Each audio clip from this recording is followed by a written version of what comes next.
আসসালামু আলাইকুম ওরহমতুল্লাহি ওবারাকাতুহু। প্রিয় ইমানদার দিনদার ভাই এবং বোনেরা, তিরমিজি শরীফের 3525 নম্বর হাদিসে নবী করিম সাল্লাল্লাহু আলাইহি ওয়াসাল্লামের শেখানো ছোট্ট একটি ইসমে আজমের দোয়া উল্লেখ করা হয়েছে। আপনারা যদি ফজরের 2 রাকাত সুন্নত নামাজ আদায় করার পরে ফরজ নামাজের আগে বিশ্বনবীর শেখানো এই দোয়াটি 21 বার পাঠ করতে পারেন, সকাল হওয়ার আগে আগে আপনার মনের যত আশা আকাঙ্ক্ষা আছে আল্লাহ তাআলা পূরণ করে দিবে। আপনি যা চাইবেন তাই পাবেন। আল্লাহ তাআলা আপনার মনের দীর্ঘদিনের আটকে থাকা যত আশা রয়েছে সব পূরণ করে দিবে।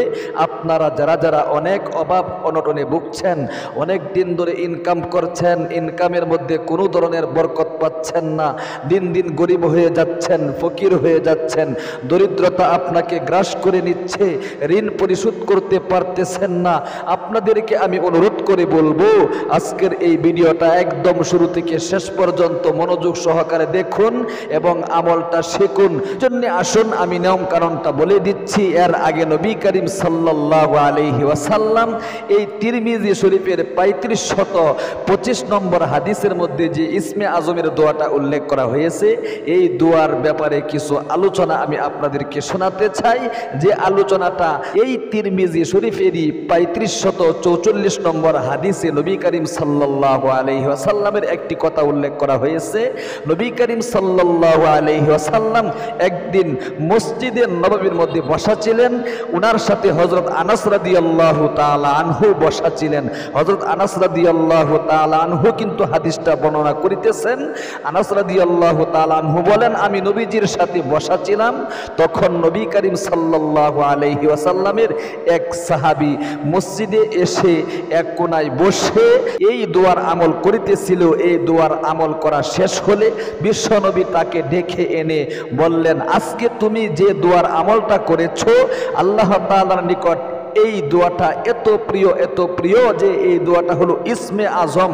আল্লাহু আকবার, আল্লাহু আকবার। এই ইসমে আজমের উসিলায় তুমি যা চেয়েছো আজকে আল্লাহ তাআলা তোমাকে তাই দিয়া দিবে। আল্লাহু আকবার। কারণ এই ইসমে আজমটা সূরা রহমানের মধ্যে 2 বার আল্লাহ তাআলা উল্লেখ করেছেন। আল্লাহু আকবার।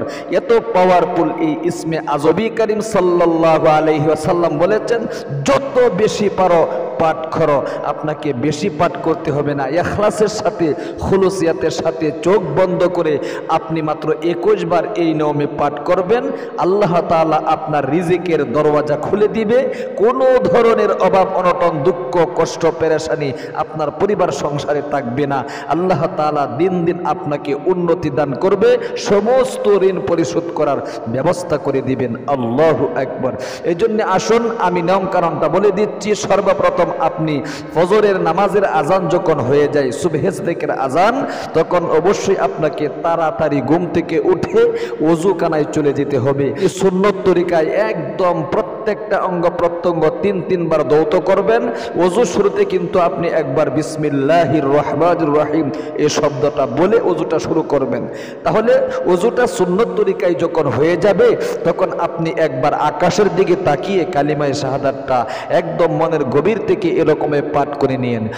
আশহাদু আল্লা ইলাহা ইল্লাল্লাহু ওয়াহদাহু লা শারীকা লাহু ওয়া আশহাদু আন্না মুহাম্মাদান আবদুহু ওয়া রাসূলুহু।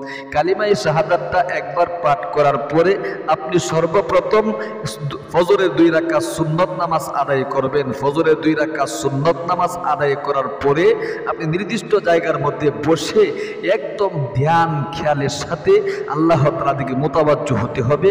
চোখ বন্ধ করে রাখবেন এবং মনে মনে আপনার মনের আশা যত রয়েছে, দীর্ঘদিন ধরে আটকে রয়েছে, মনের আশা পূরণ করতে পারতেছেন না, অনেক অভাব অনটনের মধ্যে পড়ে আছেন, মুসিবত মুসিবতের মধ্যে পড়ে আছেন, অসুস্থতার মধ্যে পড়ে আছেন, দীর্ঘদিন ধরে আপনি অসুস্থতায় ভুগছেন, কোনো ডাক্তার আপনাকে ভালো করতে পারে না, অবশ্যই যে সমস্যার মধ্যে আপনি রয়েছেন এই সমস্যাগুলো অন্তরে ঝাগিয়ে আপনি সর্বপ্রথম নবী করিম সাল্লাল্লাহু আলাইহি ওয়াসাল্লামের উপর ছোট্ট একটি দুরূদ শরীফ মাত্র 11 বার পাঠ করবেন। এরপরে সেই ইসমে আজমের দোয়াটা আপনি 21 বার পাঠ করবেন। আল্লাহু আকবার। আমি সহিহ শুদ্ধ উচ্চারণটা আপনাদেরকে শিখিয়ে দিচ্ছি, শব্দে শব্দে একটু কষ্ট করে হলেও ভিডিওটা স্কিপ না করে দেখুন এবং একটু কষ্ট করে আপনারা সহিহ শুদ্ধ উচ্চারণটা শিখুন। জীবনে অনেক সময় তো আপনারা এদিক সেদিক নষ্ট করে থাকেন। এই যে কথাগুলো শুনছেন, এই কথাগুলো যতক্ষণ পর্যন্ত শুনবেন, আল্লাহ রাসূলের কথা শুনলে আমল যদি নাও করেন, আল্লাহর ফেরেশতারা আপনাদের জন্য নেকি লিখতে থাকবে। আল্লাহু আকবার। এজন্য আমি শব্দে শব্দে সহিহ শুদ্ধ উচ্চারণে দুরূদ শরীফটা পাঠ করায় দিচ্ছি। এই দুরূদ শরীফটা আপনি 11 বার পাঠ করবেন। ছোট্ট একটি দুরূদ শরীফ। সাল্লাল্লাহু আলাইহি ওয়াসাল্লাম, সাল্লাল্লাহু আলাইহি ওয়াসাল্লাম, সাল্লাল্লাহু আলাইহি ওয়াসাল্লাম, সাল্লাল্লাহু আলাইহি ওয়াসাল্লাম। এই দুরূদ শরীফটা মনোযোগ সহকারে 11 বার পাঠ করার পরে আপনি অবশ্যই কিন্তু নবী করিম সাল্লাল্লাহু আলাইহি ওয়াসাল্লামের শেখানো ইসমে আজমের যে দোয়াটা তিরমিজি শরীফের 3525 নম্বর হাদিসে উল্লেখ করা হয়েছে, এই ইসমে আজমের দোয়াটা পাঠ করবেন 21 বার। এর আগে তওবায়ে নাসুহার যে ইস্তেগফারটা রয়েছে, এই ইস্তেগফারটা আপনি 7 বার পাঠ করবেন এরকম ভাবে। আস্তাগফিরুল্লাহ, আস্তাগফিরুল্লাহ, আস্তাগফিরুল্লাহ। পাঠ করেন কয়েকবার। আস্তাগফিরুল্লাহ, আস্তাগফিরুল্লাহ। এরপরে তিরমিজি শরীফের 3525 নম্বর হাদিসে যে ইসমে আজমের দোয়াটা উল্লেখ করা হয়েছে, সেই ইসমে আজমের দোয়াটা 21 বার পাঠ করবেন এই নিয়মে।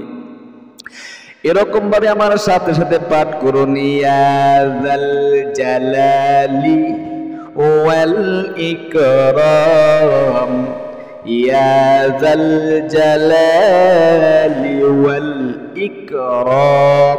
আল্লাহু আকবার। জালাল শব্দের অর্থ হলো মর্যাদাবান, আর ইকরাম শব্দের অর্থ হলো কি অতি সম্মানিত। আল্লাহু আকবার। আল্লাহ তাআলার রাসূল বলেছেন এই পুরাটার অর্থ হইল ইয়া যাল জালালি ওয়াল ইকরাম। দুনিয়াতে যত অভাব অনটনের মধ্যে পড়ে রয়েছে আল্লাহর বান্দা বান্দি, এই সবগুলো আল্লাহ তাআলা সমাধান করে দেন। দুনিয়াতে যত দুঃখ কষ্টে আল্লাহর বান্দা বান্দি আছে, যে সমস্যার মধ্যে আছে, সব সমস্যার সমাধান করার অর্থই হইল এই ইসমে আজমের অর্থ। এই জন্যে এই আমল নবীজি বলেছেন বেশি বেশি করে করো। আরো কয়েকবার পাঠ করুন আমার সাথে সাথে। ইয়া যাল জালালি ওয়াল ইকরাম, ইয়া যাল জালালি ওয়াল ইকরাম। এরপরে সর্বশেষে আবারও সেই দুরূদ শরীফটি 11 বার পাঠ করে নেবেন। 11 বার পাঠ করে সংক্ষিপ্ত মুনাজাতে কি কি বলতে হবে আমি বলে দিচ্ছি, মনোযোগ সহকারে দেখতে থাকুন ভিডিওটা। এরকম ভাবে আবারও দুরূদ শরীফটা পাঠ করবেন। সাল্লাল্লাহু আলাইহি ওয়াসাল্লাম, সাল্লাল্লাহু আলাইহি ওয়াসাল্লাম, সাল্লাল্লাহু আলাইহি ওয়াসাল্লাম। এরপরে আপনি নবী করিম সাল্লাল্লাহু আলাইহি সাল্লামের উসিলায় আল্লাহ তাআলার কাছে এরকম এই মুনাজাত করবেন। আলহামদুলিল্লাহি রাব্বিল আলামিন, ওয়াসসালাতু ওয়াসসালামু আলা আশরাফিল আমবিয়া ওয়াল মুরসালিন ওয়া আলা আলিহি ওয়া আসহাবিহি আজমাইন। প্রথম বলবেন আল্লাহ তোমার নবীজির উসিলায়, তোমার নবীজির শেখানো পাওয়ারফুল ছোট্ট একটি ইসমে আজমের দুয়ার উপর আমল করে ভিক্ষুকের মতো তোমার দরবারে হাত বাড়াই এলাম। আল্লাহ গো, তোমার নবীজির উসিলায় আমার মনের যত আশা আকাঙ্ক্ষা রয়েছে সব পূরণ করে দাও। আল্লাহ, অনেক অভাব অনটনের মধ্যে আছি গো, অনেক দুঃখ কষ্টে আছি, অনেক হতাশার মধ্যে আছি, অনেক ঋণগ্রস্ততার মধ্যে আছি। অনেক দিন ধরে ইনকাম করেও ইনকামের মধ্যে কোনো ধরনের বরকত পাচ্ছি না। একদিক দিয়ে ইনকাম করি, অন্য দিক দিয়ে টাকা পয়সা শেষ হয়ে যায়। এরকম একটা মুসিবতের মধ্যে পড়ে রয়েছি।